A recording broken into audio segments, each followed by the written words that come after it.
warahmatullahi wabarakatuh. Hai teman-teman, bagaimana kabar kalian? Semoga kita semua dalam keadaan sehat walafiat. Baik, pada kesempatan ini kelompok kami akan membahas tentang perekonomian dan perilaku ekonomi. Langsung saja ke yang pertama ya. Untuk yang pertama yaitu sistem perekonomian di Indonesia. Untuk poinnya yang pertama, konsep sistem di ekonomi.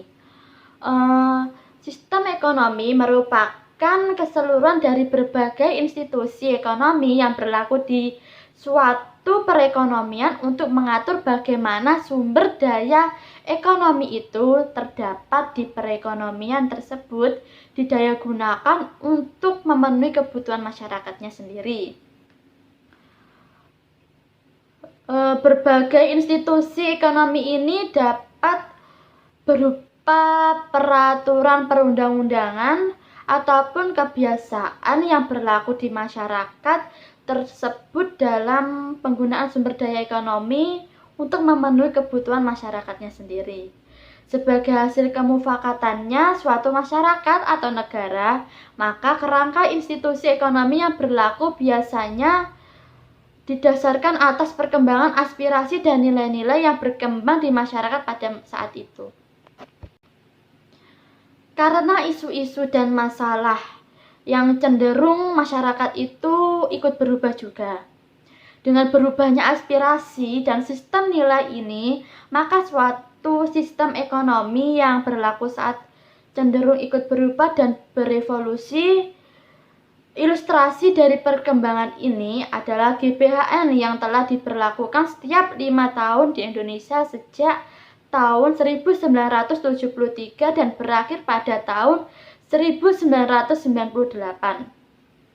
Pengamatan atas perkembangan GBHN dari suatu periode 5 tahun ke 5 tahun berikutnya menunjukkan adanya kecenderungan berubah, yaitu tidak statis.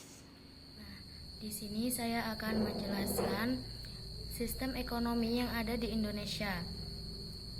Sistem ekonomi yang ada di Indonesia sudah diatur dalam Undang-Undang Dasar 1945 pada pasal 33 ayat 1, 2, dan 3. Pada ayat 1 berbunyi yaitu perekonomian disusun sebagai usaha bersama atas asas kekeluargaan. Ayat kedua yaitu berbunyi cabang-cabang produksi yang dapat memenuhi kebutuhan banyak orang maka dikelola oleh pemerintah.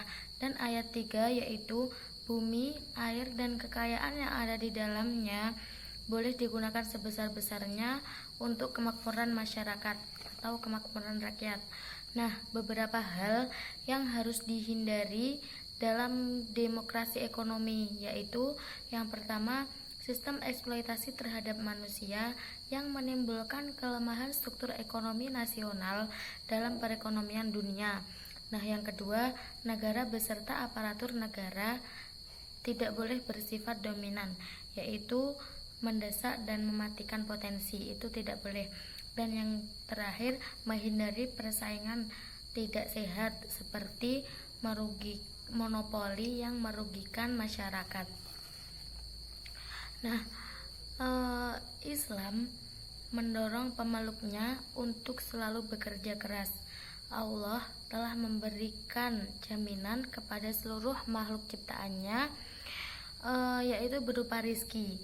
Karena hal ini telah dijelaskan dalam Al-Quran surat Al-Anbiya ayat 107 yang berbunyi Bismillahirrahmanirrahim wa ma arsalnaka illa rahmatan lil alamin, dan artinya dan tidaklah kami mengutus kamu melainkan untuk menjadi rahmat bagi semesta alam. Di sini saya akan menjelaskan tentang ruang lingkup ilmu ekonomi. Nah, ruang lingkup ilmu ekonomi itu dibagi menjadi dua, yaitu mikro dan makro. Dan adapun tujuannya adalah sebagai berikut: menciptakan lapangan pekerjaan, produksi dalam negeri yang tinggi, ekonomi yang stabil, neraca pembayaran seimbang, dan pendapatan penduduk yang merata. Selanjutnya, ruang lingkup ekonomi makro dapat dibagi menjadi 3, yaitu penentuan tingkat kegiatan perekonomian negara, kebijakan pemerintah, pengeluaran agregat. Dan selanjutnya, beberapa ruang lingkup ekonomi mikro, yaitu interaksi di pasar barang, perilaku penjual dan konsumen, interaksi di pasar faktor produksi, teori nilai guna, industri, elastisitas harga, dan pasar input. Langsung saja saya akan melanjutkan apa yang telah disampaikan oleh teman saya, yaitu pelaku ekonomi. Yang pertama, pelaku ekonomi adalah rumah tangga konsumsi. Seperti yang kita ketahui, rumah tangga konsumsi ini merupakan unit ekonomi paling kecil. Rumah tangga konsumsi adalah pemilik atau penyedia jasa dari berbagai produksi. Sedangkan faktor produksi yang dimiliki oleh rumah tangga akan digunakan oleh perusahaan untuk menghasilkan barang atau jasa. Selanjutnya, rumah tangga konsumsi juga akan menggunakan barang dan jasa yang dihasilkan perusahaan untuk memenuhi kebutuhan. Peran rumah tangga konsumsi yang pertama adalah konsumen. Selanjutnya, yang kedua merupakan pemasok atau pemilik. Sedangkan faktor produksi sendiri ada 4, yaitu diantaranya alam, tenaga kerja, modal, dan skill atau keahlian. Selanjutnya ada rumah tangga produksi atau yang biasa dinamakan perusahaan.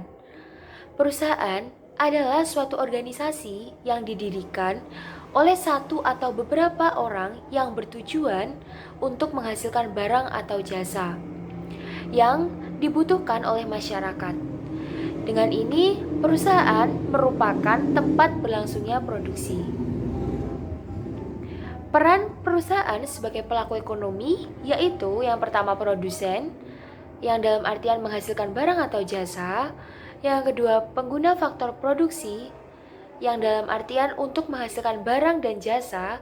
Dan yang ketiga agen pembangunan, dalam artian membantu pemerintah dengan menjalankan kegiatan pembangunan. Selanjutnya yang ketiga pemerintahan.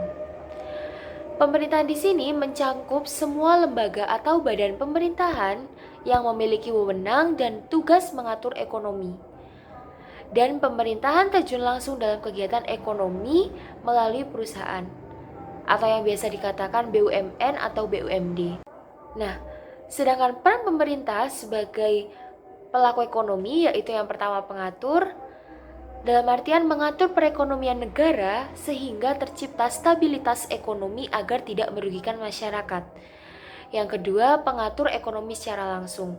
Contohnya, perizinan, pengendalian lingkungan, pembayaran pajak, peraturan biaya tarif, penghapusan peraturan-peraturan yang dinilai menghambat pertumbuhan ekonomi di Indonesia. Selanjutnya, konsumen. Dalam artian membutuhkan barang dan jasa dalam menjalankan tugasnya. Selanjutnya produsen, yang dalam artian menghasilkan barang dan jasa melalui perusahaan milik negara seperti BUMN dan BUMD.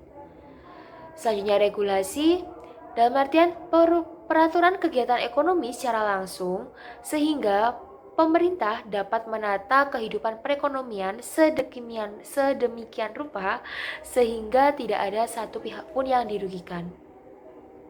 Selanjutnya deregulasi, yaitu upaya penghapusan regulasi yang dinilai menghambat perekonomian di Indonesia.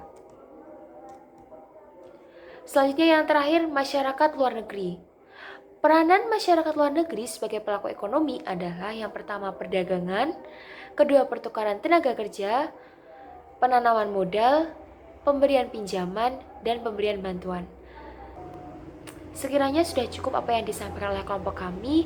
Mohon maaf apabila ada kekurangan atau kesalahan dalam pengucapan atau pelafalan. Terima kasih atas perhatiannya. Wassalamualaikum warahmatullahi wabarakatuh.